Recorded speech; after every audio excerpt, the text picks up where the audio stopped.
Hello అండి అందరికీ 4వ కార్తీక సోమవారం అండి. ఈ రోజైతే ఎర్లీ మార్నింగే లేచారండి. అసలు చెప్పాలంటే 2 డేస్ నుంచి అసలు ఫుల్ ఫీవరు. అసలు ఇవాళ పూజ చేసుకుంటానో లేదో అనుకున్నాను.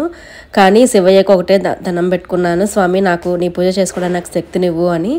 ఇంకా మార్నింగ్ అయితే ఇంకా ఎలా లేచానో తెలియదండి. ఇంకా లెగిసి ఇంకా పనంతా చేసుకొని ఇంకా ఫస్ట్ అయితే తులసమ్మ దగ్గర దీపం పెట్టాను. ఇంకా ఈరోజు స్వామికి పాలు బెల్లం ముక్క పెట్టారండి.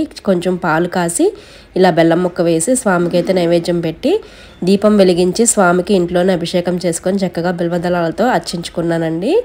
ఇంకా అయిపోయిన తర్వాత గుడికైతే వెళ్ళాను. గుడిలో ఈరోజు చాలామంది దీపాలు అయితే వెలిగించారండి. ఇంకా నేను ఎక్కడో లాస్ట్లో కూర్చున్నాను. ఇంకా గుడిలో దీపం వెలిగించుకొని స్వామి అష్టోత్తరం చేసుకొని కార్తీక పురాణం చదువుకొని ఇంకా స్వామికి అభిషేకం కూడా చేసుకున్నానండి.